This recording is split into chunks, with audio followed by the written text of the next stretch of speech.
The magic നോവൽസിലേക്ക് ഏവർക്കും സ്വാഗതം. Kamala ഗോവിന്ദൻ്റെ Snehadooram part 11. ഹരിയുടെ മാരുതി എസ്റ്റീം ശ്രീനിലയത്തിൻ്റെ പോർച്ചിൽ നിൽക്കുമ്പോൾ 5 മണിയായി. 33 ഉള്ളു പ്രായം ഹരിക്ക്. എഞ്ചിനീയർ ആണയാൾ. എഞ്ചിനീയറിംഗ് ബിരുദധാരി. പ്രൈവറ്റായി വർക്കുകൾ ഏറ്റെടുത്ത് ചെയ്യുകയാണ്. ആ വഴിക്ക് പണം ഉണ്ടാക്കുന്നുമുണ്ട്. ഞായറാഴ്ച അയാൾ മക്കൾക്ക് വേണ്ടി നീക്കി വച്ചിരിക്കുന്ന ദിവസമാണ്. പക്ഷെ ഇന്ന് പോകാതിരിക്കാൻ പറ്റാതെ വന്നു. ഒരു ഹോട്ടൽ സമുച്ചയത്തിൻ്റെ തറക്കല്ലിടുന്ന ദിവസമായിരുന്നു ഇന്ന്. അതുകൊണ്ട് പോകേണ്ടതായി വന്നു. കാർ പോർച്ചിൽ നിർത്തി. ഹരി ഇറങ്ങുമ്പോഴേക്കും അഖിൽ ഓടി വന്നു. പിന്നാലെ വലത് കാൽ വലിച്ചു വെച്ച് അക്കു. അച്ഛ, അമ്മ വന്നു. അത്യാഹ്ലാദത്തോടെ കോറസായി ഇരുവരും പറഞ്ഞു. അമ്മ വന്നെന്നോ? ഹരി പുഞ്ചിരിയോടെ അക്കുവിനെ പൊക്കി കൈത്തണ്ടയിൽ വെച്ചു. ഒരു തമാശ കേട്ട ലാഘവത്തോടെ ചോദിച്ചു. ആര് പറഞ്ഞു മക്കളോട്? പറഞ്ഞതല്ലച്ചാ, ഞങ്ങൾ കണ്ടതാ. ഇവിടെ വന്നു, ഞങ്ങളോട് മിണ്ടി. ചോറുണ്ട്, ഞങ്ങൾക്ക് ചോറ് വാരി തന്നു. സത്യാച്ചാ. അഖിൽ സത്യമിട്ടു. ആവേശപൂർവ്വം ഹരി അവൻ്റെ കവിളത്തൊന്ന് തട്ടിയിട്ട് ചേർത്ത് പിടിച്ച് അകത്തേക്ക് കയറി. അവർ പറഞ്ഞത് കാര്യമാക്കാതെ. അച്ഛാ. അക്കു ഹരിയുടെ മുഖത്തേക്ക് നോക്കി. അമ്മ നല്ല സുന്ദരിയാച്ചാ. ഹരി അക്കുവിനെ വിസ്മയത്തോടെ നോക്കി. സത്യാച്ചാ, നമ്മുടെ ശ്രീയമ്മയെക്കാളും സുന്ദരിയാച്ചാ, അഖിൽ പറഞ്ഞു. സ്കൂട്ടറിലാ വന്നത്. ഹരിയുടെ നെറ്റിയിൽ വരകൾ വീണു. അയാൾ അടുക്കള ഭാഗത്തേക്ക് നോക്കി. ചേട്ടത്തി. ചേച്ചമ്മ അവർക്കരികിലേക്ക് വന്നു. മോൻ വിളിച്ചോ? ഭവ്യതയോടെ അവർ ചോദിച്ചു. ഇവരെന്തൊക്കെയോ പറയുന്നു. ആരാണ് ഇവിടെ വന്നത്? ചേച്ചമ്മ അക്കുവിനെ അഖിലിനെ നോക്കി. എന്നിട്ട് അനുതാപത്തോടെ പറഞ്ഞു. സത്യ മോനെ, ഒരു പെങ്കൊച്ച് ഇവിടെ വന്നു. ഇവർ രണ്ടാളും അമ്മയെന്ന് വിളിച്ച് പുറകെ കൂടി. കുറ്റം പറയരുതല്ലോ. നല്ല മുഖശ്രീയും വർക്കത്തുമുള്ള പെങ്കൊച്ച്. നല്ല സ്നേഹമുള്ള തരം. കുഞ്ഞുങ്ങളെ വാരിയെടുത്ത് താലോലിക്കുകയും ഉമ്മ വയ്ക്കുകയൊക്കെ ചെയ്തു. അതുങ്ങൾക്ക് ഉരുട്ടി വായിൽ വെച്ച് കൊടുത്തു. ആ പെങ്കൊച്ചൊന്നും കഴിച്ചില്ലെങ്കിലും നിറയെ കഴിച്ച തൃപ്തിയായിരുന്നു മുഖത്ത്. എന്തിനാണ് ഇവിടെ വന്നത്? ഹരി ചോദിച്ചു. കുഞ്ഞുങ്ങൾ പറയുന്നത് അവരെ കാണാൻ വന്നയാന്നാ. എവിടുന്നാ വന്നത്? അതറിയത്തില്ല, എന്നോടൊന്നും പറഞ്ഞില്ല. പിള്ളേരുമായിട്ടായിരുന്നു കൂട്ട്. ആരായിരുന്നു മക്കളെ വന്നത്? ഹരി ജിജ്ഞാസയോടെ അഖിലിനെ നോക്കി. അമ്മ തന്നെയാ അച്ഛാ. അച്ഛൻ പറഞ്ഞിട്ടല്ലേ പോയത്? രാവിലെ തന്നെ അമ്മ വിളിക്കുമെന്ന്. അച്ഛൻ പറഞ്ഞതുപോലെ വിളിച്ചതാ, അഖിൽ ഉറപ്പായി പറഞ്ഞു. ഹരി വിസ്മയത്തോടെ മക്കളെ നോക്കി തെല്ലിട നിന്നു. ഇങ്ങോട്ട് വിളിക്കുമായിരുന്നോ? അതേച്ചാ, ഞാനാ എടുത്തേ. അക്കു ഉത്സാഹവതിയായി. അമ്മയാണെന്ന് ഞാൻ ചോദിച്ചപ്പോൾ അമ്മ പറയുവാച്ചാ ഞാൻ അമ്മയാണെന്ന്. ഞാൻ ചോദിച്ചു ഇങ്ങോട്ടിപ്പോൾ വരുമോന്ന്. അപ്പം അമ്മ പറഞ്ഞു വരാന്ന്. ഉടനെ വന്നതാച്ചാ. പോകണ്ടാന്ന് ഞാനും അക്കുവും പറഞ്ഞച്ചാ. അമ്മ എന്നിട്ടും നിന്നില്ല, അഖിൽ പരിഭവത്തിൽ പറഞ്ഞു. അമ്മയ്ക്ക് അപ്പടി സങ്കടമായിരുന്നച്ചാ. കരഞ്ഞോണ്ടാ പോയേ. അത് കണ്ടപ്പോൾ മോൾക്കും കരച്ചിൽ വന്നച്ചാ. അങ്ങനെ പറയുക മാത്രമല്ല, അക്കുവിൻ്റെ കണ്ണുകൾ തുളുമ്പുകയും ചെയ്തു. ഹരിക്ക് വിശ്വസിക്കാൻ ബുദ്ധിമുട്ട് തോന്നി. എന്താണ് ഈ കുഞ്ഞുങ്ങൾ പറയുന്നത്? അമ്മ വിളിച്ചു എന്ന്, ഇവിടെ വന്നു, എൻ്റെ മക്കളെ താലോലിച്ചു, എന്നിട്ട് കരഞ്ഞുകൊണ്ട് തിരിച്ചു പോയെന്നു. ആരാണത്? ആരാണവൾ? അയാൾ തൻ്റെ റൂമിലേക്ക് കയറി. ഡ്രസ്സ് മാറ്റുമ്പോൾ കണ്ടു ഭിത്തിയിലിരിക്കുന്ന ഫ്രെയിം ചെയ്ത വലിയ ഫോട്ടോ. ശ്രീകുട്ടി. 2-3 വർഷത്തെ പ്രണയസാഫല്യം. അവളെ സ്വന്തമാക്കി. 2 മക്കളെ തന്നു. എല്ലാ ഐശ്വര്യങ്ങളും തന്നു. എന്നിട്ട് തന്നെയും കുഞ്ഞുങ്ങളെ ഉപേക്ഷിച്ച്. ഹൃദയം വെങ്ങുന്ന നൊമ്പരത്തോടെ ഹരി കണ്ണുകൾ പിൻവലിച്ചു. ഒരമ്മയുടെ സ്നേഹത്തിനായി തൻ്റെ മക്കൾ കൊതിക്കുന്നു, ദാഹിക്കുന്നു. അക്കുവിന് അമ്മയെന്നൊരു ഓർമ്മ പോലുമില്ല. അഖിലിന് നേരിയ ഓർമ്മയുണ്ട്. അക്കു UKGയിലാണ്, അഖിൽ 2ാം ക്ലാസ്സിലും. കൂടെ പഠിക്കുന്ന എല്ലാ കുട്ടികൾക്കും അമ്മയുണ്ട്.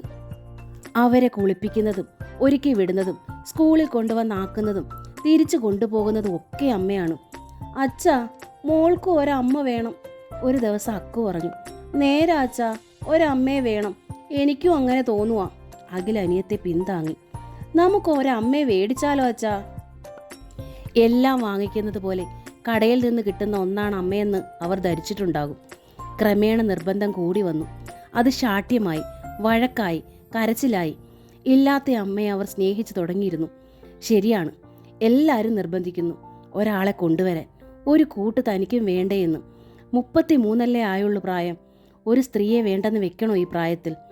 ഒരു സ്ത്രീയുടെ പരിചരണവും സഹവാസവും ഉണ്ടെങ്കിലേ ഒരു വീട് വീടാകൂ. സ്ത്രീ ഉള്ളിടത്തെ സ്ത്രീത്വം വിളയാടൂ. കുഞ്ഞുങ്ങളെ നോക്കാനും വേണ്ടേ ഒരാൾ? പലരും ചോദിച്ചു. പക്ഷെ ഒരു 2ാം തള്ളയുടെ മുൻപിലേക്ക് തൻ്റെ പൊന്നു മക്കളെ എറിയാനോ കഴിയില്ലായിരുന്നു.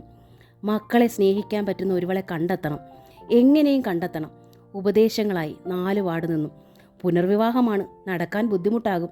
സ്ത്രീക്കുട്ടിയെ മറന്നിട്ടല്ല, എങ്കിലും ഒരു കൂട്ട് വേണമെന്നുള്ളാലെ ആഗ്രഹിച്ചു പോകുന്നു.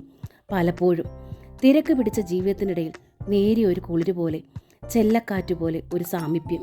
കാര്യങ്ങൾ തുറന്നു പറയാനും പ്രശ്നങ്ങൾ പങ്കുവെക്കാനും ഒരാൾ. അങ്ങനെയൊക്കെ താനും ആഗ്രഹിക്കുകയായിരുന്നു. കുഞ്ഞുങ്ങളുടെ ശാഠ്യവും കൂടെ ആയപ്പോൾ അന്വേഷണം തുടങ്ങി. പക്ഷെ സ്നേഹിക്കുന്ന ഒരാളെ കണ്ടെത്താൻ കഴിഞ്ഞില്ല. ആരെയും തൻ്റെ മനസ്സിന് പിടിച്ചതുമില്ല, തൃപ്തിപ്പെട്ടതുമില്ല. അങ്ങനെയാണ് പത്രത്തിൽ പരസ്യം ചെയ്തത്. കുഞ്ഞുങ്ങളെ സ്നേഹിക്കുന്ന ഒരമ്മ എന്ന് തന്നെ ചേർത്തത് മനഃപൂർവ്വം തന്നെയാണ്. പരസ്യത്തിന് ഒരുപാട് കത്തുകൾ കിട്ടുമല്ലോ, സെലക്ട് ചെയ്യാം, പോയി കാണാം, വിശദമായി അന്വേഷിക്കാം. അങ്ങനെയൊക്കെ ആയിരുന്നു ഉദ്ദേശം.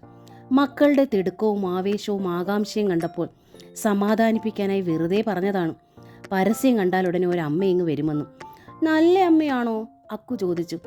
പിന്നില്ലേ, നല്ല സുന്ദരി അമ്മ, ഒത്തിരി സ്നേഹമുള്ള അമ്മ, താൻ പറഞ്ഞു. സത്യ? അതേടാ കുട്ടാ, ഒത്തിരി കഥകളൊക്കെ അറിയൂ അമ്മയ്ക്ക്. പിന്നില്ലേ, മോളെ വിളിക്കുവോ അച്ഛാ അമ്മ? വിളിക്കും കുട്ടാ, വിളിക്കുകയും ചെയ്യും വരികയും ചെയ്യും. പോരെ, അമ്മയെ ഇഷ്ടമായ പറഞ്ഞാൽ മതി, നമുക്കിവിടെ അങ്ങ് താമസിപ്പിക്കാം. അയ്യടാ, എന്നാ പിന്നെ എന്നും അമ്മേനെ കുളിപ്പിക്കുകയോ ഉടുപ്പിടിപ്പിക്കുകയോ ഒക്കെ ചെയ്യുമല്ലോ അല്ലേ അച്ഛാ? ആ, എന്നെയും, അഖിൽ പറഞ്ഞു. നിന്നെയും കുളിപ്പിക്കും, ഉടുപ്പും ഇടിക്കും. പോരെ, രണ്ടാളും വഴക്കുണ്ടാക്കിയത് ഇരുന്നോണം, അമ്മ വരും വരെ. അങ്ങനെ പറഞ്ഞിട്ടാണ് താൻ പോയത്, വെറുതെ അവരെ സമാധാനിപ്പിക്കാൻ. പക്ഷെ മക്കൾ പറയുന്നത് എന്ത്? അമ്മ വിളിച്ചു എന്നും അമ്മ വന്നു എന്നും, എന്നിട്ട് തിരിച്ചു പോയെന്നും. ചേച്ചമ്മ അത് ശരിവെക്കുന്നു. ആരായിരുന്നു ആ സ്ത്രീ? പരസ്യം കണ്ടപാടെ വിളിക്കാനും ഓടിയിങ്ങ് വരാനും? വല്ല വട്ടുകേസുമായിരിക്കും, അല്ലെങ്കിൽ ഏതെങ്കിലും അലവലാതി സാധനമായിരിക്കും. വസ്ത്രം മാറിയിട്ട് ഹരി ഹാളിലേക്ക് ചെന്നു. അച്ഛാ, വീണ്ടും കോറസ്. ഹരി മക്കളെ നോക്കി. നമ്മക്ക് അമ്മയെ കൊണ്ടുവരാച്ചാ. കൊണ്ടുവരാനോ? ആ, ഞങ്ങൾക്കിഷ്ടമായി. ഇവിടെ എന്നും താമസിപ്പിക്കാമെന്ന് അച്ഛൻ പ്രോമിസ് ചെയ്തേയല്ലേ. ഞങ്ങൾക്ക് ഇഷ്ടമായച്ചാ, നമുക്ക് അമ്മ ഇവിടെ തന്നെ താമസിപ്പിക്കാം. അതിന് ഞാൻ കണ്ടില്ലല്ലോ, പിന്നെങ്ങനാ? ഹരി ഒഴിവാകാൻ പറഞ്ഞു. നമുക്ക് പോയി കാണാച്ചാ. പോകാനോ? എങ്ങോട്ട്? അമ്മയുടെ അടുത്തേക്ക്. അമ്മ എവിടാ? അഖിൽ വിരൽ കടിച്ചു. അക്കുവും. അബദ്ധം പറ്റിയതുപോലെ ഇരുവരും നിന്നു. അമ്മ വന്നു, മുത്തങ്ങൾ തന്നു, ചോറ് വായിൽ വെച്ച് തന്നു, പോയി. പക്ഷെ അമ്മയുടെ വീട് എവിടാണെന്നോ എങ്ങോട്ട് പോകുന്നെന്നോ ചോദിച്ചില്ല. ഇരുവരും വിഷണ്ണരായി, കണ്ണുകൾ തുളുമ്പി. അക്കു വിതുമ്പാനം തുടങ്ങി. ഹരി അമ്പരന്നു. കുഞ്ഞുങ്ങളെ വന്നവൾ ഇത്രയേറെ സ്വാധീനിച്ചോ? ഇതെന്ത് മറിമായം? അച്ഛാ, അഖിലിന്റെ മുഖം തെളിഞ്ഞു. അമ്മയുടെ വീട്ടിലെ ഫോൺ നമ്പർ ഉണ്ടച്ചാ. ഹരി താല്പര്യം കാണിച്ചില്ല. ആ എന്ന് മൂളി. അച്ഛാ, അമ്മ വിളിക്കച്ചാ. അതൊന്നും വേണ്ട മക്കളെ, അയാൾ മടിച്ചു. പ്ലീസ് അച്ഛാ, പ്ലീസ്. അഖിൽ ദീനതയോടെ നോക്കി. അച്ഛാ പ്ലീസ്. അക്കുവിൻ്റെ കുഞ്ഞി കണ്ണുകൾ നിറയുകയായി. ശരി, എവിടെ നമ്പർ? ഹരി ചോദിച്ചു. ID കോളർ ഫോണിലുള്ള എല്ലാ ഫംഗ്ഷനുകളും ഹരി മകനെ പഠിപ്പിച്ചിട്ടുണ്ട്. അവൻ നമ്പർ ചെക്കിംഗ് ഡിസ്പ്ലേയിൽ വിരൽ ഞെക്കി നമ്പർ തെളിഞ്ഞു. ഇതാ അച്ഛാ, ഇതാണ് അമ്മയുടെ വീട്ടിലെ നമ്പർ. അക്കു തുള്ളിച്ചാടി. അവിടെ ഒരു ആൻറ്റി ഉണ്ടച്ചാ. അഖിൽ തന്നെ നമ്പർ ഞെക്കി. ബെല്ലടി കേട്ടപ്പോൾ ഹരിക്ക് കൈമാറി. ഹരി റിസീവർ ചെവിയോട് ചേർത്ത് വെച്ചു. ഹലോ, നന്ദയാണോ? അല്ലല്ലോ, വാർഡൻ കുഞ്ഞമ്മ പറഞ്ഞു. നന്ദയുടെ വീടല്ലേ? അല്ല, ഹോസ്റ്റലാ. ഹോസ്റ്റലോ? ഹരിയുടെ നെറ്റി ചുളിഞ്ഞു. അപ്പോൾ പഠിക്കുന്ന കുട്ടിയാണോ? ഛേ, എങ്കിൽ തീരെ പ്രായം കുറവായിരിക്കും. അതോ എംപ്ലോയി ആണോ? അതാണോ ഹോസ്റ്റലിൽ താമസിക്കുന്നത്? ഒരു എംപ്ലോയിയെ തനിക്ക് ഒട്ടും ആവശ്യമില്ലല്ലോ. ഹലോ, കുഞ്ഞമ്മയുടെ ശബ്ദം കേട്ടു. ആൻറ്റി ആയിരിക്കും, അമ്മയെ വിളിക്കാൻ പറ. ഹരിയുടെ ചെവിയോട് മുഖം ചേർത്ത് സംഭാഷണം ശ്രദ്ധിക്കുന്ന അഖിൽ പറഞ്ഞു. അവിടെ നന്ദ എന്നൊരു സ്ത്രീ താമസിക്കുന്നുണ്ടോ? ഉണ്ടല്ലോ. ആരാണ്? ആരെന്ന് പറയും? ഒരു ഫ്രണ്ടാണ്, പേര് ഹരി. എനിക്ക് നന്ദയെ ഒന്ന് വിളിച്ചു തരണം, ഹരി പറഞ്ഞു. നന്ദ ഹോസ്പിറ്റലിലാണല്ലോ. ഹോസ്പിറ്റലിലോ? അതെ, ഒരു ചെറിയ ആക്സിഡൻറ്റ്. അയ്യോ, അമ്മയ്ക്ക് ആക്സിഡൻറ്റോ? അഖിൽ ഉറക്കെ പറഞ്ഞു. അക്കവിന് കരച്ചിലായി. നന്ദ എവിടെയോ പോയിട്ട് വരികയായിരുന്നു ഉച്ചയ്ക്ക് ശേഷം. അപ്പോഴാണ് ആക്സിഡൻറ്റ്. എവിടെ വെച്ചാണ് ആക്സിഡൻറ്റ്? ബോർമ കവലയ്ക്കപ്പുറത്ത്. ഹരിക്ക് മനസ്സിലായി, തൻ്റെ മക്കളെ കണ്ടിട്ട് വരുന്ന വഴിക്കാണ് അപകടം സംഭവിച്ചത്. സീരിയസ് ആയിട്ട് തലയ്ക്ക് മുറിവുണ്ട്, സ്റ്റിച്ച് ഇട്ടിരിക്കുകയാണ്. കാലിനും പരിക്കുണ്ട്, ഫ്രാക്ചറൊന്നുമില്ല. ഞാൻ കണ്ടിട്ട് വന്നതേ ഉള്ളൂ. ഏത് ഹോസ്പിറ്റലിലാണ്? അവിടെ അടുത്ത് തന്നെയുള്ളൊരു ഹോളി ഫാമിലി. ഹരി റിസീവർ വെച്ചു. ഹോളി ഫാമിലി ഹരിക്കും മക്കൾക്കും സുപരിചിതമായ ഹോസ്പിറ്റലാണ്. അഖിലിനും അക്കൂനും എന്ത് അസുഖം വന്നാലും പോകുന്ന അവിടെയാണ്. അമ്മയ്ക്ക് സീരിയസ് ആണോ അച്ഛാ? അഖിൽ ചോദിച്ചു. സീരിയസ് അല്ല മോളെ. ഹരി മക്കളുടെ അടുത്ത് തറയിൽ മുട്ടുകുത്തി നിന്നു. ഇരുവരെയും ചേർത്ത് പിടിച്ചു. ഇവിടെ വന്ന് നിങ്ങളെ കണ്ടുവിട്ട് പോകുന്ന വഴിക്കാണ് അപകടം. ഹോളി ഫാമിലിയിലാണ്. എന്നാൽ നമുക്കൊന്ന് പോയി കാണാം അച്ഛാ, അഖിൽ പറഞ്ഞു. പ്ലീസ് അച്ഛാ, അക്കുവും കെഞ്ചി. ഹരി ഒരു നിമിഷം ആലോചിച്ച് നിന്നു. ഓക്കെ, പോകാം. കുട്ടികൾ രണ്ടുപേരും അയാളുടെ കവിളത്ത് ഉമ്മകൾ കൊണ്ട് മൂടി. ചേട്ടത്തി, ഹരി വിളിച്ചു. എല്ലാം കണ്ടും കേട്ടും അവിടെ തന്നെ ഉണ്ടായിരുന്നു ചേച്ചമ്മ. ഇവരുടെ ഉടുപ്പൊന്ന് മാറ്റിക്കൊടുത്തോളൂ. മോൻ ആഹാരം കഴിക്കണ്ടേ? ചേച്ചമ്മ ചോദിച്ചു. ഒക്കെ വന്നിട്ട്. ഹരിക്കും ഒരു ത്രില്ലായി കഴിഞ്ഞിരുന്നു. തൻ്റെ മക്കളെ സ്നേഹം കൊണ്ട് ഇത്ര പെട്ടെന്ന് കീഴടക്കിയ തൻ്റെ മക്കളുടെ അമ്മയാകാൻ വന്ന ആ സുന്ദരിയെ ഒന്ന് കാണണമെന്ന് ഹരിക്കും തോന്നി. ഒരമ്മയുടെ സ്നേഹവാത്സല്യത്തോടെയാണ് ചേച്ചമ്മ എന്നും അഖിലിനെ അക്കുവിനെ നോക്കുന്നത്. ഹരിക്കതറിയാം. മക്കളെ ജീവന് തുല്യം അവർ സ്നേഹിക്കുന്നു എന്നതിനാൽ ഒരു വേലക്കാരിക്കപ്പുറം ഒരമ്മയുടെ സ്ഥാനം ഹരിയുടെ മനസ്സിലും അവർക്കുണ്ട്. അമ്മയുടെ അടുത്തെന്ന മട്ടിൽ മക്കളെ വിശ്വസിച്ച് ഏൽപ്പിക്കാനും എവിടെ പോകാനും ഹരിക്ക് അതുകൊണ്ട് കഴിയുന്നുമുണ്ട്. ചേച്ചമ്മ പെട്ടെന്ന് കുഞ്ഞുങ്ങളെ ഒരുക്കി. അത്യുത്സാഹത്തോടെ അവർ കാറിനുള്ളിലേക്ക് ചാടിക്കയറിയിരുന്നു. ഹരിയൻ ഡ്രസ്സ് മാറ്റി വന്നു കാറിൽ കയറി. ചേച്ചമ്മയ്ക്ക് ടാറ്റ കൊടുത്ത് മക്കൾ ഹരിയെ കെട്ടിപ്പിടിച്ചു. വണ്ടി നീങ്ങി. ഹരി ഹോസ്പിറ്റലിൻ്റെ പോർച്ചിൽ വണ്ടി നിർത്തിയപ്പോഴേ അഖിൽ ചാടി ഇറങ്ങിക്കഴിഞ്ഞിരുന്നു. അക്കുവിനെ ഹരി തന്നെ ഇറക്കി. വരാന്തയിലേക്ക് കയറി റിസപ്ഷനിലെത്തി ഹരി. നന്ദ കിടക്കുന്ന റൂം അന്വേഷിച്ചു. 206. അക്കു അഖിൽ അത് ഉരുവിട്ട് പഠിച്ചു. 2ാം നിലയിലാണ്. അക്കുവിനെ ഹരി എടുത്തുകൊണ്ട് സ്റ്റെപ്പുകൾ കയറി. മുമ്പോട്ട് ധൃതിയിൽ നീങ്ങിയ അഖിൽ തന്നെ റൂം കണ്ടെത്തി. അച്ഛാ, ഇതാണ് 206, ഇങ്ങോട്ട് വാ, അവൻ വിളിച്ചു. അടഞ്ഞു കിടന്നിരുന്ന വാതിൽ തള്ളി തുറന്ന് അവൻ അകത്തേക്ക് സ്വാതന്ത്ര്യത്തോടെ ചാടി കയറുകയും ചെയ്തു. കിടക്കുകയായിരുന്നു നന്ദ. അരികിൽ കസേരയിൽ രേവതി ടീച്ചറും. കുഞ്ഞമ്മ മാഡം വിളിച്ചറിയിച്ചിട്ട് വന്നതാണ് രേവതി ടീച്ചർ. ആക്സിഡൻ്റ് എന്ന് കേട്ടപ്പോൾ ഭയന്നാണ് വന്നത്. ഭയന്നതുപോലെ ഒന്നുമില്ലല്ലോ എന്ന ആശ്വാസത്തിലാണവർ. ഒരു ഫ്രണ്ടിൻ്റെ വീട്ടിൽ പോയി വരുമ്പോഴാണ് അപകടമുണ്ടായതെന്ന് മാത്രമേ നന്ദ പറഞ്ഞുള്ളൂ. ഡീറ്റെയിൽസ് പറഞ്ഞിട്ടില്ല. അതുകൊണ്ടാവാം അഖിൽ അകത്തേക്ക് ഓടിക്കയറി വന്നപ്പോൾ രേവതി ടീച്ചർ അമ്പരന്നു. നന്ദ പക്ഷെ ഞെട്ടിപ്പോയി. ആദ്യം അഖിൽ തന്നെ തേടി വന്നിരിക്കുന്നു എന്ന അറിവാണ് അവളെ ഞെട്ടിച്ചത്. ഒപ്പം അറിയാതൊരാനന്ദോ. അമ്മേ, അഖിൽ നന്ദയുടെ ബെഡിലേക്ക് കയറി. വല്ലാതെ വേദനിക്കുന്നുണ്ടോമേ? അഖിലിൻ്റെ കുഞ്ഞു മുഖത്ത് വേദന തിങ്ങി. അവൻ നന്ദയുടെ തലയിലെ കെട്ടിൽ തൊട്ടു നോക്കി. വേദന അവനാണ് അനുഭവിക്കുന്നതെന്ന മട്ടിൽ. രേവതി ടീച്ചർ അഖിലിനെ അമ്പരന്ന് നോക്കി. നന്ദ പരിങ്ങലിലായി. നന്ദ അഖിലിനെ ചേർത്ത് പിടിച്ചു. അപ്പോഴാണ് ഹരിയും അക്കുവും വാതിൽ കടന്നു വന്നത്. അക്കു പിടഞ്ഞ് താഴേക്ക് ഊർന്നിറങ്ങി. വയ്യാത്ത കാൽ ആയാസത്തോടെ വലിച്ചു വെച്ച് അവൾ നന്ദക്കരികിലേക്ക് നീങ്ങി. അഖിലിനെ പോലെ ബെഡിലേക്ക് കയറാനാവാതെ നിസ്സഹായതയോടെ അവൾ നന്ദക്കരികിലേക്ക് ബെഡിൽ ചേർന്ന് നിന്നു. ആ കുഞ്ഞിക്കണ്ണുകൾ തുളുമ്പി. നന്ദ അടുത്ത കൈകൊണ്ട് അവളെയും തലോടി. ഹരി കണ്ടു തൻ്റെ 2 മക്കളെ താലോലിക്കുന്ന നന്ദയുടെ കൈകളും സ്നേഹം തുളുമ്പുന്ന മുഖവും. അയാളും ആർദ്രനായി. അച്ഛാ, അഖിൽ വിളിച്ചു. ഇതാണ് നമ്മുടെ അമ്മ. നല്ല സുന്ദരി അമ്മയല്ലേ? നന്ദ വാതിൽക്കലേക്ക് നോക്കി. അവൾ തിരിച്ചറിഞ്ഞു. ആ വീട്ടിലെ ഫോട്ടോയിൽ കണ്ട ആൾ ഇവരുടെ അച്ഛൻ. ഹരി നന്ദയെ ശ്രദ്ധയോടെ വീക്ഷിച്ച് അകത്തേക്ക് വന്നു. രേവതി ടീച്ചർ ചോദ്യഭാവത്തിൽ നന്ദയെ നോക്കി. നന്ദ പരിങ്ങലിലായി. തലയിലെ വേദന മറന്നു. ഹരി അടുത്തേക്ക് വരുന്നത് കണ്ടപ്പോൾ നന്ദ പിടഞ്ഞെണീറ്റിരുന്നു. വേദന കൊണ്ട് ആ മുഖം ചുളിഞ്ഞുപോയി. ഹരി ഞെട്ടിപ്പോയി. അയാളുടെ മിഴികൾ അവളുടെ മാറിൽ തറഞ്ഞു നിന്നു. സ്വർണ്ണ ചെയിനിൽ തൂങ്ങുന്നൊരു താലി അവിടെ. ഹരി അത് വ്യക്തമായും കണ്ടു. ഒരു നിമിഷത്തേക്ക് അയാളുടെ സപ്തനാഡികളും തളർന്നു. അടുത്ത നിമിഷം അയാളുടെ മുഖത്ത് കബളിപ്പിക്കപ്പെട്ടതിൻ്റെ ആത്മരോഷം തിങ്ങി. എല്ലാ പ്രതീക്ഷയും മറ്റതിൻ്റെ വെറുപ്പും വിദ്വേഷവും. വാ മക്കളെ. അയാൾ അക്കുവിനെ പൊക്കിയെടുത്തു. അഖിൽ കം. അയാൾ നടന്നു കഴിഞ്ഞിരുന്നു വാതിൽ കടന്നു. അച്ഛാ, അമ്മയും കൂടെ വിളിക്കച്ചാ. അക്കു കരയുന്നു, കുതറുന്നു. വെങ്ങിപ്പൊട്ടിയ ഭാവത്തിൽ നന്ദയെ നോക്കിയിട്ട് അഖിലും പോകുന്നു.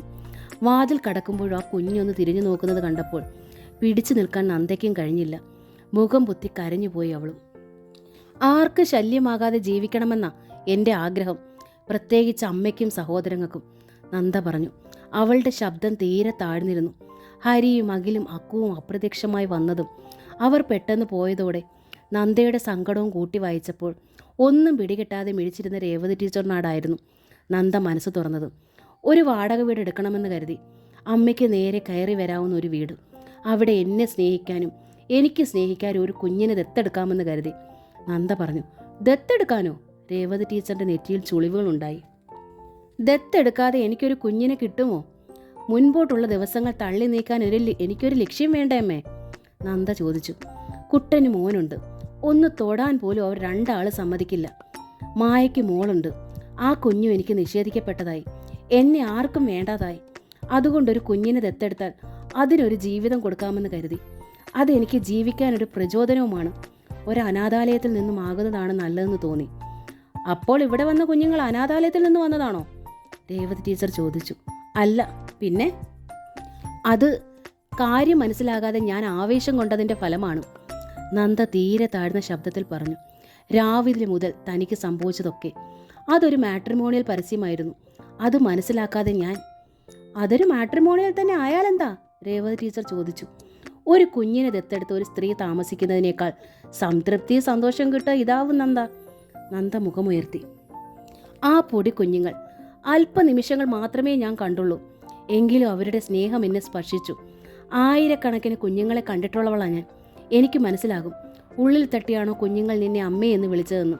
നീ അവിടെ പോയി ആ കുഞ്ഞുങ്ങളിൽ ആശ വളർത്തുകയും ചെയ്തു. പക്ഷേ അവരുടെ അച്ഛൻ. ഒറ്റ നോട്ടത്തിൽ തന്നെ അയാളെ എനിക്കിഷ്ടമായി. രേവതി ടീച്ചർ സംതൃപ്തിയോടെ പറഞ്ഞു. നല്ലൊരു പയ്യൻ, നമ്മുടെ ഉണ്ണിയെപ്പോലെ തന്നെ. ആ വാക്കുകൾ കേട്ട് നന്ദ രേവതി ടീച്ചറെ നിർനിമേഷയായി നോക്കി. രേവതി ടീച്ചർ പറഞ്ഞു. ആ, ഇനി ആ കാര്യം പറയുന്നത് എന്തിനാ? പോട്ടെ, ഇക്കാര്യം എടുക്ക്. കുട്ടികൾക്ക് ഒരു സ്നേഹവതിയായ അമ്മയെ തിരഞ്ഞെടുക്കുന്ന ഈ പയ്യൻ തനിക്കൊരു കൂട്ടും കൂടെയാവും തിരയുന്നത്. അതാണ് മാട്രിമോണിയൽ കോളത്തിൽ കൊടുത്തതും. തന്നേക്കാൾ കുഞ്ഞുങ്ങൾക്ക് പ്രാധാന്യം കൊടുത്തത് കൊണ്ടാവാം സ്നേഹിക്കുന്ന അമ്മയെ വേണമെന്ന് പറഞ്ഞതും. മുഖം താഴ്ത്തിയിരിക്കുകയാണ് നന്ദ. മകളുടെ മുഖം പിടിച്ചുയർത്തിക്കൊണ്ട് രേവതി ടീച്ചർ പറഞ്ഞു. 2 കുഞ്ഞുങ്ങളുള്ള വിഭാര്യനായ ഒരുവന് യോഗിയായ ഒരു വധുവിനെ വേണം എന്നാണ് സാധാരണ ഇത്തരം പരസ്യം വരേണ്ടത്. അവിടെ കുഞ്ഞുങ്ങൾക്കല്ല പ്രാധാന്യം, സ്വന്തം കാര്യത്തിനാണ്. സെൽഫിഷാണവർ. ഇവിടെ ഇവൻ്റെ സ്വഭാവശുദ്ധിയാണ് തെളിയിക്കുന്നത്. ഇവിടെ സ്വാർത്ഥതയല്ല, അവൻ്റെ ന്യായമായ ആവശ്യം മാത്രമാണ് പറയുന്നത്. എൻ്റെ കണക്കുകൂട്ടൽ തെറ്റാറില്ല നന്ദേ. അമ്മ പറയുന്നത് ഞാൻ കൊണ്ടുവന്ന ആലോചനയേക്കാൾ നല്ലത് ഇതാണെന്നും. എന്ന് വെച്ചാൽ അമ്മ പറയുന്നത് വിവാഹത്തെക്കുറിച്ചാണെന്നും. അതെ, ഒറ്റയ്ക്കൊരു വാടക വീട്ടിലൊരു ദത്തെടുത്ത കുഞ്ഞുമായി കഴിയുന്നതിനേക്കാൾ സേഫ്റ്റി ഇതാണ്. എന്തുകൊണ്ടും ദത്തെടുക്കാൻ മാനസികമായി തയ്യാറെടുത്ത നിനക്ക് എന്തുകൊണ്ട് ആ കുഞ്ഞുങ്ങളെ ദത്തായി സ്വീകരിച്ചുകൂടാ? നന്ദ മൗനം പൂണ്ടു. എത്ര ശ്രമിച്ചിട്ടും തനിക്കും ആ കുഞ്ഞുങ്ങൾക്ക് ഇടയിൽ നിൽക്കുന്ന അവരുടെ അച്ഛനെ കൂടി ഉൾക്കൊള്ളാൻ നന്ദയ്ക്ക് കഴിയുന്നില്ല. ആ സ്ഥാനത്ത് ഇപ്പോഴും ഈ നിമിഷത്തിൽ നിൽക്കുന്നത് ഉണ്ണിയേട്ടൻ തന്നെയാണ്. നീ ഇങ്ങനെ തനിച്ച് കഴിയുന്നത് കൊണ്ടാണ് ഉണ്ണി വിവാഹത്തിന് സമ്മതിക്കാത്തതും. മുകുന്ദൻ്റെ വാക്കുകൾ നന്ദയെ ഓർത്തു. അതുകൊണ്ട് നീ മറ്റൊരു വിവാഹം കഴിക്കണം. ഉണ്ണിയേട്ടന് കുഞ്ഞുണ്ടാകാനും അച്ഛനും മുത്തച്ഛനാകാനും വേണ്ടി താനൊരു ത്യാഗം ചെയ്തു. ഇനിയും പോരാ, ഇനിയും താൻ വഴിമാറണം. മറ്റൊരു ത്യാഗം കൂടി ചെയ്യണം. പക്ഷെ ആ പയ്യൻ എന്താ പെട്ടെന്ന് പോയിക്കളഞ്ഞത്, മക്കളെയും പിടിച്ചു വലിച്ച്? രേവതി ടീച്ചർ ചോദിച്ചു. പോയത് അത്രയും നന്നായി. തനിച്ചിരുന്ന് അല്പം കൂടി കരഞ്ഞാൽ ആ സങ്കടം തീരും. പോകാണ്ടിരുന്നാൽ ഞാൻ മാത്രമല്ല, പിന്നീട് അവരും കൂടി കരയേണ്ടി വരും. ഒരുപാട് അടുത്തിട്ട് അകലുന്നതിലും നല്ലതല്ലേ അമ്മേ അടുക്ക് മുമ്പ് തന്നെ അകലുന്നത്? നിനക്ക് ഇത്തിരി നല്ല ബുദ്ധി ഉണ്ടാവാൻ ഞാനിനി ഏത് ഈശ്വരനോടാണ് യാചിക്കേണ്ടത്? ഏത് അമ്പലത്തിലാണ് വഴിപാട് കഴിക്കേണ്ടത്? രേവതി ടീച്ചർ തെല്ലസഹ്യതയും സങ്കടവും കലർത്തി ചോദിച്ചു. നന്ദ വീണ്ടും മുഖം കുനിച്ചു. അഖിൽ വീർപ്പിച്ച മുഖത്തോടെ കട്ടിലേക്ക് കയറി കമിഴ്ന്ന് ഒറ്റ കിടപ്പ്. അക്കൂനും പോസ് അത് തന്നെ. കിടന്നത് പോളിഷ് ചെയ്ത് മിനുസപ്പെടുത്തിയ ഗ്രാനൈറ്റ് തറയിലാണെന്ന് മാത്രം. കാറിലിരുന്നപ്പോഴും ഈ വീർപ്പിച്ച പോസായിരുന്നു രണ്ടാൾക്കും. ആദ്യം കരച്ചിൽ, പിന്നീടാണ് ഈ കുഞ്ഞു മുഖങ്ങൾ കുത്തി വീർത്തത്. കലപില സംസാരമില്ല, ചിരിയില്ല. രണ്ടുപേരെ മാറി മാറി നോക്കിക്കൊണ്ട് ഹരി കുറേ സമയമായിട്ട് അതേ മുറിയിൽ സെറ്റിയിലിരിക്കുന്നു. ചേച്ചമ്മ അവരെ 3 പേരെയും വീക്ഷിച്ചു. എന്നിട്ട് എന്താ എന്ന് ഹരിയോട് ആംഗ്യ ഭാഷയിൽ ചോദിച്ചു.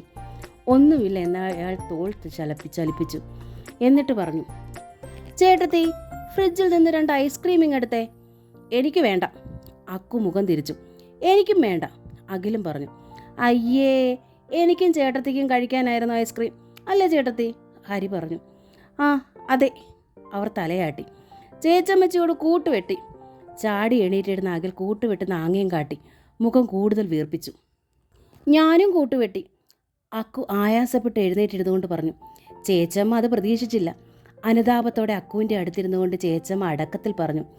ഐസ്ക്രീം എനിക്കാണെന്ന് ഞാൻ ചുമ്മാ പറഞ്ഞതല്ലേ, അച്ഛനെ പറ്റിക്കാൻ. അച്ഛൻ ദേ ചമ്മിപ്പോയില്ലേ? അക്കുവിൻ്റെ മുഖത്തെ വീർപ്പ് കുറഞ്ഞു. ചേച്ചമ്മച്ചിയോട് പറ, എന്തിനാ അച്ഛനോട് വഴക്കിട്ടത്? അമ്മയുടെ അടുത്ത് പോയിട്ട് ഒന്ന് മിണ്ടാൻ പോലും നിൽക്കാണ്ട് അച്ഛൻ ഉടനെ പോന്നു. ഞങ്ങളെ അവിടെ നിർത്തിയില്ല. അഖിലാണ് മറുപടി പറഞ്ഞത്. അമ്മയ്ക്ക് അപ്പടി വേദനയാ ചേച്ചമ്മച്ചി. ബാക്കി പറഞ്ഞത് അക്കുവാണ്. തലയിലെയും കാലിലെയും തൊട്ടുകാട്ടി അവൾ പറഞ്ഞു, ദേ ഇങ്ങനെ കെട്ടിവെച്ചിരിക്കുവോ ചേച്ചമ്മച്ചി, അപ്പടി വേദനയാ, കാലയിലും വേദനയാ. കാലയിൽ ഞാൻ തൊടാൻ പോവുമായിരുന്നു. അന്നേരം അച്ഛൻ എന്നെ കൊണ്ടുപോന്നു. എനിക്ക് അപ്പടി കരയാൻ തോന്നുവാ ചേച്ചമ്മച്ചി. അക്കു വീണ്ടും കരച്ചിലായി. അച്ഛൻ അക്കുവിനെ കരയിക്കുന്നേ. അഖിൽ ഹരിക്ക് നേരെ വിരൽ ചൂണ്ടി. അമ്മയുടെ അടുത്ത് ഒരു ഇച്ചിരി നേരം കൂടി ഇരിക്കാൻ അച്ഛൻ സമ്മതിച്ചില്ല. ആ അമ്മ നമ്മളെ പറ്റിക്കുമായിരുന്നു. അതുകൊണ്ടല്ലേ അച്ഛൻ മക്കളെയും കൊണ്ട് ഇഞ്ഞു പോരുന്നത്. ഹരി മക്കൾക്കരികിലേക്ക് നീങ്ങി. അവർക്കരികിൽ ഇരുന്നു കൊണ്ട് പറഞ്ഞു, നോണ നോണ, ആന നോണ, അച്ഛൻ ചുമ്മാ പറയുക. അഖിൽ ശക്തമായി പറഞ്ഞു, അല്ല കുട്ടാ, ആ അമ്മയെ കല്യാണം കഴിച്ചതാ. അല്ല അല്ല, അഖിൽ വാദിച്ചു. ആ അമ്മയുടെ കഴുത്തിൽ താലിയുണ്ട്, അച്ഛൻ കണ്ടതല്ലേ. താലി കഴുത്തിലുള്ളപ്പോൾ കല്യാണം കഴിച്ചതാണെന്നല്ലേ ചേട്ടത്തി അർത്ഥം. ഹരി ചേച്ചമ്മയെ സഹായത്തിനായി വിളിച്ചു. അത് ശരിയാ, ചേച്ചമ്മ സാക്ഷ്യം പറഞ്ഞു. ഫോൺ ചെയ്തപ്പോൾ അക്കുമോൾ വരാൻ പറഞ്ഞു. അതുകൊണ്ട് വന്നു. എന്നല്ലാതെ ഇവിടെ അമ്മയായിട്ട് വരാമെന്നവർ സമ്മതിച്ചോ? ഹരി ചോദിച്ചു. അക്കു അഖിലും മുഖത്തോട് മുഖം നോക്കി. ഇല്ല എന്നവർ രണ്ടാളും തലയാട്ടി. ആ അമ്മയ്ക്ക് ഭർത്താവുണ്ട്, കുട്ടികളും കാണും. അവരെ നമുക്ക് കിട്ടില്ല മോളെ. ഹരി മക്കളെ കാര്യം പറഞ്ഞ് മനസ്സിലാക്കാൻ ശ്രമിക്കുകയായിരുന്നു. അക്കുവിൻ്റെ കണ്ണുകൾ തുളുമ്പി തന്നെയിരുന്നു. അഖിൽ നാക്കൊന്ന് കടിച്ചു. അബദ്ധം പറ്റിയോ എന്ന മട്ടിൽ. എങ്കിലും അവനത് വിശ്വസിക്കാനും കഴിയുന്നില്ല. അത്യന്ത നിരാശയോടെ അവൻ വീണ്ടും ബെഡിലേക്ക് കയറി കിടന്നു. അക്കു അവൻ്റെ കൂടെ കിടക്കാൻ വേണ്ടി ബെഡിലേക്ക് വലിഞ്ഞു കയറാൻ ശ്രമിച്ചു. ചേച്ചമ്മ അവളെ സഹായിച്ചു. ബെഡിൽ കയറിയ അക്കു അഖിലിനെ കെട്ടിപ്പിടിച്ചൊപ്പം കിടന്നു. അവൾ തേങ്ങുന്നുമുണ്ട്. അവളുടെ കാലിലെ ബ്രേസ് ഊരി വെച്ച് ചേച്ചമ്മ ഹരിയെ നോക്കി. മക്കളും മക്കളുടെ മക്കളുമുള്ള ചേച്ചമ്മയ്ക്ക് കണ്ണിൽ നനവുണ്ടായി. ഹരിക്കും. വൈകുന്നേരം ഹരി വന്നു കഴിഞ്ഞാണ് ചേച്ചമ്മ സ്വന്തം വീട്ടിലേക്ക് പോവുക. ഇന്ന് ഹരി നേരത്തെ വന്നതുകൊണ്ടും ഞായറാഴ്ച ആയതുകൊണ്ടും ചേച്ചമ്മ നേരത്തെ പോയി. ഹരി മക്കളുടെ അരികിൽ അവരെ തന്നെ നോക്കിക്കൊണ്ടിരുന്നു. അയാൾക്ക് സങ്കടവും അരിശവും വരുന്നുണ്ടായിരുന്നു. എത്ര അരിശപ്പെട്ടാലും മക്കളെ തല്ലാൻ ഇന്നോളം കൈ ഉയർത്തിയിട്ടില്ല. ഹരിക്ക് അത് ഇന്നോളം കഴിഞ്ഞിട്ടുമില്ല. അവരുടെ ആവശ്യം ന്യായമാണ് എന്ന് കരുതി പിടിവാശിയാകാമോ? സന്ധ്യയ്ക്ക് രണ്ടാളും സന്ധ്യാനാമം ജപിച്ചില്ല. പൂജാമുറിയിൽ വിളക്ക് വെച്ച് ഹരി വിളിച്ചിട്ടും അവൾ എഴുന്നേറ്റില്ല. രാത്രിയിൽ ഡൈനിങ് ടേബിളിൽ ഹരി ആഹാരം വിളമ്പി വെച്ചുണ്ടാക്കി എല്ലാം ടേബിളിൽ ചൂട് പോകാതെ മൂടി വെച്ചിരിക്കുകയാണ് ചേച്ചമ്മ. ഹരി മക്കളെ വിളിച്ചു. രണ്ടാളും കരഞ്ഞു തളർന്നുറങ്ങിക്കഴിഞ്ഞിരുന്നു. വിളിച്ചിട്ടും തിരിഞ്ഞൊന്ന് കിടന്നതല്ലാതെ രണ്ടുപേരും എഴുന്നേൽക്കുകയോ ആഹാരം കഴിക്കുകയോ ചെയ്തില്ല. ഹരിക്ക് അരിശം വന്നു. കുഞ്ഞുങ്ങളെ പോലെ ഒന്ന് കരഞ്ഞാലോ എന്നും തോന്നി. വിശപ്പ് അയാൾക്കുമില്ലാതായി. ആഹാരം മൂടി വെച്ചു. കുഞ്ഞുങ്ങൾക്കൊപ്പം കയറി കിടന്നു. കിടക്കുമ്പോൾ അയാൾ ശ്രീകുട്ടിയെക്കുറിച്ച് ഓർത്തു. ഇപ്പോൾ അവൾ അടുത്തുണ്ടായിരുന്നെങ്കിൽ തന്നെ മക്കളെ സാന്ത്വനിപ്പിക്കുകയും തലോടുകയും ഉണർത്തി നിർബന്ധിച്ച് ആഹാരം കഴിപ്പിക്കുകയും ചെയ്യുമായിരുന്നില്ലേ? ആ സ്ഥാനത്ത് മറ്റൊരാൾ വന്നാലോ? അങ്ങനെയൊക്കെ ചെയ്യുമോ? ഹോസ്പിറ്റൽ കിടക്കയിൽ വെച്ച് തൻ്റെ രണ്ടു മക്കളെയും അതിരുകവിഞ്ഞ സ്നേഹവായ്പോടെ ചേർത്ത് പിടിച്ച നന്ദയുടെ രൂപം അയാളുടെ മുൻപിൽ ഓടിയെത്തി. സ്നേഹത്തിൻ്റെ നെയ്ത്തിരി തെളിഞ്ഞു നിൽക്കുന്ന മുഖം കെടാവിളക്ക് പോലെ തോന്നി. പക്ഷെ വിവാഹിതയായ സ്ത്രീ എന്തിനിവിടെ വന്നു? തൻ്റെ മക്കളെ എന്തിന് സ്നേഹക്കുരുക്കിൽ അകപ്പെടുത്തി? എന്തിനെന്ന് ചോദിക്കണം. ഹരി തീരുമാനിച്ചു. പുലരട്ടെ. അങ്ങനെ വിചാരിച്ച് കണ്ണുകൾ ഇറുകെ പൂട്ടിയെങ്കിലും ഹരിക്ക് ഉറങ്ങാൻ കഴിഞ്ഞില്ല. പുലർച്ചയായി. ചേച്ചമ്മ വന്ന് വിളിച്ചു. ഹരി എഴുന്നേറ്റു. അഖിലും മക്കവും ഉണർന്നിരിക്കുന്നു. ഹോംവർക്ക് ചെയ്യാൻ ഒരുങ്ങുന്നില്ല. ഇന്നലെ കണ്ടതുപോലെ തന്നെ മുഖം വീർപ്പിച്ച് തന്നെ ഇരിക്കുന്നു. ഹരി ചെന്ന് വാതിൽ തുറന്നു. ചേച്ചമ്മ ഉള്ളിൽ വന്നു. അവർ ചോദിച്ചു, മക്കളെവിടെ? പഠിക്കുക? ഇന്നും അവർ ഉടക്കിലാണെന്നാ ചേട്ടത്തി തോന്നുന്നത്. വലിയ പാടാണെന്ന് തോന്നുന്നു സ്കൂളിലേക്ക് അയക്കാൻ. ഹരി പരിതാപത്തോടെ പറഞ്ഞു. ഞാനൊന്ന് നോക്കട്ടെ മോനെ. ചേച്ചമ്മ ഉള്ളിലേക്ക് കയറി. നല്ല വാക്ക് പറഞ്ഞും തൊട്ടും തലോടിയും ചേച്ചമ്മ അവരെ ബാത്റൂമിലാക്കി. അക്കുവിൻ്റെ കാലിൽ സ്ലിംഗ് ഇട്ടു. പല്ല് ബ്രഷ് ചെയ്യാനും ചായ കുടിക്കാനും കുളിക്കാനും ഒക്കെ ചേച്ചമ്മ അവരെ സഹായിച്ചു. ഉത്സാഹരഹിതനായി ഹരിയും കുത്തിയിരുന്നു. ഒരു പ്രത്യേക നയത്തോടെ പരിചരണ ചാതുരിയോടെ കുട്ടികളെ വഴിക്ക് കൊണ്ടുവരാൻ എപ്പോഴും സ്ത്രീകൾക്കാണ് കഴിയുക. എത്ര മല്ലൻ കുഞ്ഞുങ്ങളും അവരുടെ കൈകളിലും നെഞ്ചിലും അഭയം കണ്ടെത്തും, അനുസരണയും കാട്ടും. ഹരിക്കത് മനസ്സിലായി. ചേച്ചമ്മ ഒരു വിധത്തിൽ രണ്ടാളെ യൂണിഫോം ധരിപ്പിച്ചൊരുക്കി ബാഗും തോളിലിട്ട് അവർ ഹരിക്കരികിലെത്തി. ഹരിയും റെഡിയായിരുന്നു. അപ്പോഴേക്കും കുട്ടികളെ സ്കൂളിലാക്കിയിട്ട് വേണം ഹരിക്ക് വർക്ക് സൈറ്റിലെത്താൻ.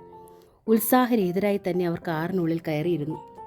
കുഞ്ഞുങ്ങൾ തീർത്തും നിശബ്ദരായപ്പോൾ ഹരിക്ക് അത് കൂടുതൽ വിഷമമായി. ഹരി ചോദിച്ചതിനൊന്നും അവർ മറുപടി പറഞ്ഞതുമില്ല.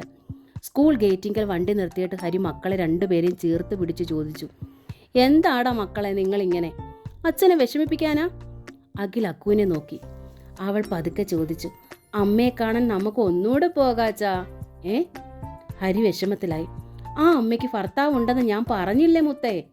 ഹരി അവളെ നെഞ്ചോട് ചേർത്ത് അമർത്തി. പിന്നെന്തിനാ നമ്മൾ പോകുന്നത്? അമ്മയെ കൊണ്ടുവരാനല്ലച്ചാ, ഒന്നുകൂടെ കാണാനാ, ഒന്നുകൂടെ മിണ്ടാനാ, ഒന്നുകൂടെ തൊട്ടേച്ച് ഞങ്ങളിങ്ങ് ഓടിപ്പോരാച്ചാ, അഖിൽ പറഞ്ഞു.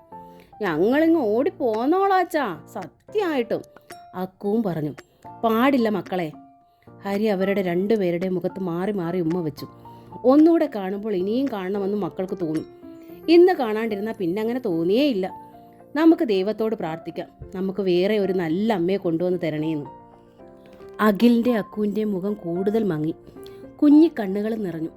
ഇരുവരും പരസ്പരം ഒന്ന് നോക്കിയിട്ട് ഹരിയുടെ കവളിൽ പതിവൊരു ഉമ്മ നൽകി. കൈകൾ കോർത്തു പിടിച്ച് ഉത്സാഹരഹിതരായി മക്കൾ സ്കൂൾ ഗേറ്റ് കടന്നു പോകുന്നത് കണ്ടപ്പോൾ ഹരിക്ക് കണ്ണുകളിൽ നനവൂറി. കാർ സ്റ്റാർട്ട് ചെയ്തുകൊണ്ട് പോകുമ്പോൾ അയാൾ സ്വയം ശപിച്ചു. ഇന്നലെ അമ്മ വിളിക്കുമെന്നും വരുമെന്നും ഒക്കെ കുഞ്ഞുങ്ങളെ സമാധാനിപ്പിക്കാൻ വേണ്ടിയാണെങ്കിലും പറഞ്ഞ നിമിഷത്തെ അയാൾ ശപിച്ചു. സൈറ്റിൽ ചെന്നിട്ടും ഉത്സാഹരഹിതനായി അയാൾ അങ്ങും ഇങ്ങും തൂകിപ്പിടിച്ച് നിന്നു. ഉച്ച കഴിഞ്ഞിട്ടുണ്ട്. ഹരിയുടെ സെൽഫോൺ ശബ്ദിച്ചു. ടെൻഷനോടെയാണ് അയാൾ സെൽ യെസ് ബട്ടൺ ഞെക്കിയത്. കാരണം അതിൽ കണ്ടത് അഖിലിൻ്റെ അക്കുവിൻ്റെ സ്കൂളിൻ്റെ ഫോൺ നമ്പറായിരുന്നു. Mister Hari, please come soon. Head മിസ്ട്രസിൻ്റെ ശബ്ദം കൂടി കേട്ടതോടെ അയാൾ ആകെ തളർന്നു. പരിഭ്രാന്തിയോടെ ഹരി എന്താണ് ടീച്ചറെന്ന് ചോദിക്കുമ്പോഴേക്കും ഹെഡ് മിസ്ട്രസ് ഫോൺ വെച്ചു കഴിഞ്ഞിരുന്നു. തിരിച്ച് വിളിച്ചപ്പോൾ കിട്ടുന്നത് എൻഗേജ്ഡ് ട്യൂണും. ആ ഹെഡ് മിസ്ട്രസ് അങ്ങനെയാണ്, അളന്നു തൂക്കിയേ സംസാരിക്കൂ. ഹരി കാറിനുള്ളിലേക്ക് ധൃതിയിൽ കടന്നിരുന്നു. കാർ സൈറ്റിൽ നിന്ന് സ്കൂളിലേക്ക് പാഞ്ഞു. തീരെ ഉത്സാഹരഹിതരായ നിറമിഴികളോടെ സ്കൂളിലേക്ക് കയറിപ്പോയ മക്കളെ അയാൾ ഓർത്തു. അവർക്ക് എന്തെങ്കിലും പറ്റിയോ ഈശ്വര? കാർ ഹെഡ് മിസ്ട്രസിൻ്റെ റൂമിന് മുമ്പിൽ മുറ്റത്ത് നിർത്തിയിട്ട് ഹരി അങ്ങോട്ട് ഓടിക്കയറുകയായിരുന്നു. ഇന്ന് അഖിലും അക്കുവും വന്നത് തന്നെ ഉത്സാഹരഹിതരായിട്ടാണെന്നാണ് ക്ലാസ് ടീച്ചേഴ്സ് പറയുന്നു. ഹോംവർക്ക് ചെയ്തിട്ടില്ല, പഠിച്ചിട്ടില്ല, ഇരുവരും കരയുന്നു എന്ത് ചോദിച്ചാലും. ഉച്ചയായപ്പോൾ മുതൽ അക്കുവിന് ചെറിയ ടെമ്പറേച്ചർ. ഇപ്പോഴത് സാരമായ വിധത്തിലുണ്ട്. കുട്ടിയെ ഹോസ്പിറ്റലൈസ് ചെയ്യണം. അതിനാണ് ഞാൻ മിസ്റ്റർ ഹരിയെ വിളിപ്പിച്ചത്, ഹെഡ് മിസ്ട്രസ് പറഞ്ഞു. സ്റ്റാഫ് റൂമിൽ ഒരു ബെഞ്ചിൽ കിടക്കുകയാണ് അക്കു. അടുത്ത അഖിലുമുണ്ട്. ചുറ്റും 3-4 ടീച്ചേഴ്സും. ഹരിയെ കണ്ടതോടെ അക്കു വിമ്മി കരഞ്ഞു. അഖിലും. ഹരി അക്കുവിനെ കോരിയെടുത്ത് തോളത്തിട്ടു. വിഷമിക്കേണ്ടിട മുത്തേ, അച്ഛ അടുത്തില്ലേ? ഹരി മകളോട് പറഞ്ഞു പുറത്ത് തലോടി. അഖിലിനെയും ചേർത്ത് പിടിച്ചു. വേഗം ഏതെങ്കിലും ഹോസ്പിറ്റലിലാക്കണം. ടെമ്പറേച്ചർ 103 ഉണ്ട്, ഒരു ടീച്ചർ പറഞ്ഞു. ഹരിക്കും തോന്നി അത് ശരിയാണെന്ന്. അക്കുവിനെ കാറിൻ്റെ സീറ്റിൽ കിടത്തി അടുത്ത് അഖിലും ഇരുന്നു. കാർ വിടുമ്പോൾ ഹരിക്ക് ആകെ കൺഫ്യൂഷനായി. അഖിലിനും അക്കുവിനും എന്ത് അസുഖം വന്നാലും കാണിക്കുക ഹോളി ഫാമിലിയിലെ ഡോക്ടർ ജെയിംസിനെയാണ്. ഇപ്പോൾ മോളെയും കൊണ്ട് അങ്ങോട്ട് പോയാലോ? അവിടെയാണ് ആ സ്ത്രീ ഉള്ളത്, നന്ദ, 206 നമ്പർ റൂമിൽ. വീണ്ടും അവനും തൻ്റെ കുഞ്ഞുങ്ങളും തമ്മിൽ കാണാനിടയായാലോ? പക്ഷേ അക്കുവിൻ്റെ അസുഖം വെച്ചൊരു പരീക്ഷണത്തിന് വയ്യ. അവൾ അല്ലെങ്കിൽ തന്നെ വളരെ സെൻറ്റിമെൻ്റലാണ്. മൈന്യൂട്ട് കാര്യങ്ങൾ മതി സങ്കടപ്പെടാനും കരയാനും. ജന്മനാൽ തന്നെ അക്കുവിനുള്ള വൈകല്യമാണ് കാലിൻ്റെ പ്രശ്നം. കാലിന് ബലവും വളർച്ചയുമുണ്ട്, എന്നാൽ വേണ്ടത്ര ബലവും വേണ്ടത്ര വളർച്ചയുമില്ല. ഒരുപാട് ട്രീറ്റ്മെൻറ്റുകൾ ചെയ്തു. ഡോക്ടർ ജെയിംസ് ആണ് അന്ന് മുതൽ അവളെ നോക്കുന്നത്. ഒടുവിൽ അവളുടെ കാൽ ബ്രേസ് ഇട്ടതും നടക്കാൻ പഠിപ്പിച്ചതും അദ്ദേഹമാണ്. കുട്ടി വളരെ നെർവസാണ്, അന്ന് ഡോക്ടർ ജെയിംസ് പറഞ്ഞു. കഴിയുന്നതും കുഞ്ഞിനെ സന്തോഷിപ്പിക്കുക.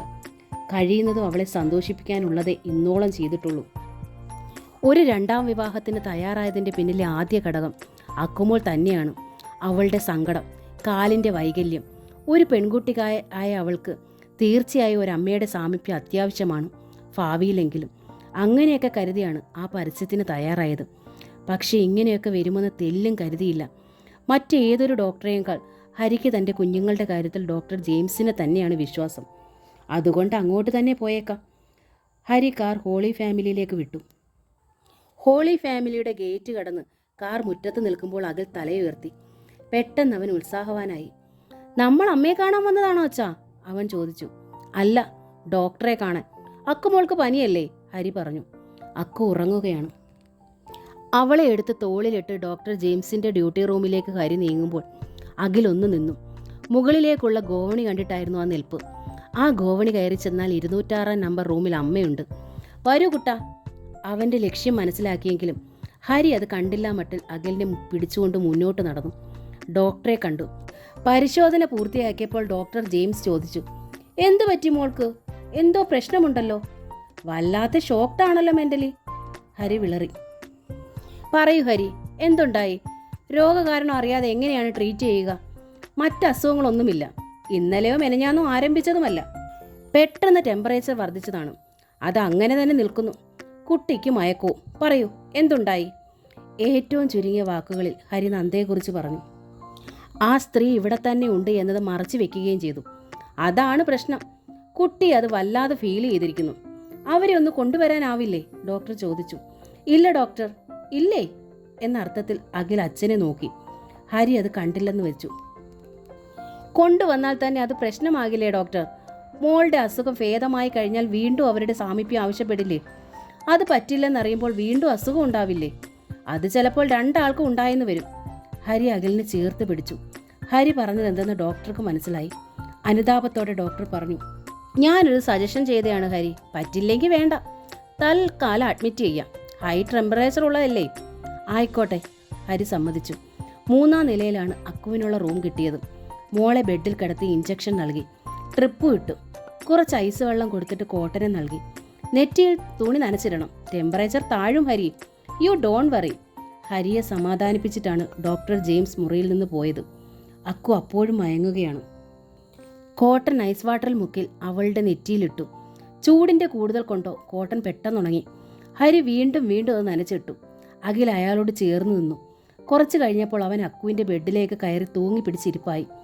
ഹരി സമയം നോക്കി. 4:30 കഴിഞ്ഞിരിക്കുന്നു. കഷ്ടം, കുട്ടികളെ കാണാഞ്ഞിപ്പോൾ ആ ചേട്ടത്തി വെപ്രാളപ്പെട്ടിട്ടുണ്ടാവും. അഖിലും അക്കുവും വൈകുന്നേരം സ്കൂൾ ബസ്സിലാണ് വരിക. ചേട്ടത്തി അവർക്കിഷ്ടപ്പെട്ട പലഹാരങ്ങൾ ഉണ്ടാക്കി കാത്തിരിക്കും. ഹരി റൂമിന് വെളിയിലേക്ക് ഇറങ്ങിച്ചെന്ന് സെൽഫോണിൽ വീട്ടിലേക്ക് വിളിച്ചു. ചേച്ചമ്മയോട് വിവരങ്ങൾ പറഞ്ഞു. അയ്യോ മോനെ, കുഞ്ഞിന് കൂടുതലാണോ? ഇല്ല, സാരമില്ലെന്നാണ് ഡോക്ടർ പറഞ്ഞത്.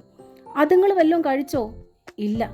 അപ്പോഴാണ് ഹരി അഖിലിൻ്റെ തൂങ്ങിയുള്ള ഇരിപ്പ് ശ്രദ്ധിച്ചത്. അവന് വിശക്കുന്നുണ്ടാകും.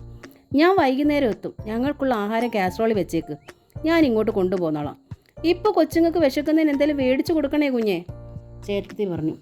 ചേട്ടത്തി. ഹരി സെൽ ഓഫാക്കി. മോൻ എന്താ കഴിക്കാൻ വേണ്ടത്? ഹരി അഖിലിനോട് ചോദിച്ചു. ഒന്നും വേണ്ടെന്നവൻ തോൾ ചലിപ്പിച്ചു. Biscuit, fruits, anything. അവൻ അപ്പോഴും തോൾ ചലിപ്പിച്ചു. Ice cream, fruit salad. അവൻ മുഖമുയർത്തി. Ice cream, okay. മകൻ്റെ കവളത്തൊന്ന് കൊട്ടിയിട്ട് ഹരി പറഞ്ഞു. അച്ഛൻ പോയി വാങ്ങി വരാം. നമ്മൾ ഒന്നിച്ചു പോയാൽ മോൾ തനിച്ചാവില്ലേ? അഖിൽ സമ്മതപൂർവ്വം തലയാട്ടി. മോൻ അക്കുവിൻ്റെ അടുത്ത് തന്നെ ഇരുന്നോണം. അവൾ തിരിയുകയോ കൈ ഇളക്കുകയോ ചെയ്യരുത്. സൂചി കയ്യിലുള്ളത് കണ്ടോ? അഖിൽ അക്കുവിൻ്റെ കൈത്തണ്ടയിൽ ട്രിപ്പ് ഇട്ടിരിക്കുന്നത് ശ്രദ്ധിച്ചുകൊണ്ട് തലയാട്ടി. ഹരി പുറത്തേക്കിറങ്ങി. അഖിൽ അക്കുവിൻ്റെ അടുത്ത് തന്നെ ഇരുന്നു കുറേ സമയം. പിന്നെ എണീറ്റ് വാതുക്കളേക്ക് ചെന്നു. തിരിഞ്ഞ് അക്കുവിനെ സംശയിച്ചൊന്ന് നോക്കി. വരാന്തയിലേക്ക് നോക്കി. എങ്ങും ആരുമില്ല. ഒറ്റ കുതിപ്പായിരുന്നു അഖിൽ നേരെ ഗോവണിയിലേക്ക്. പടികൾ ഓടിക്കയറി. 2-ാം നില, 206-ാം നമ്പർ റൂം. നന്ദ കിടക്കുകയാണ്. രേവതി ടീച്ചർ റൂമിലില്ല. ചായ വാങ്ങാൻ പോയിരിക്കുന്നു. അഖിൽ നന്ദയുടെ അരികിലേക്ക് ഓടിച്ചെന്നു. അമ്മേ. അവൻ അവളെ കെട്ടിപ്പിടിച്ചു. നന്ദ പിടഞ്ഞെഴുന്നേറ്റു. കമലാ ഗോവിന്ദൻ്റെ സ്നേഹദൂരം എന്ന നോവലിൻ്റെ ഈ ഭാഗം ഇവിടെ പൂർണ്ണമാവുകയാണ്. ഈ നോവൽ നിങ്ങൾക്ക് ഇഷ്ടമായെങ്കിൽ പ്ലീസ് ഒന്ന് സബ്സ്ക്രൈബ് ചെയ്യണേ. Thank you.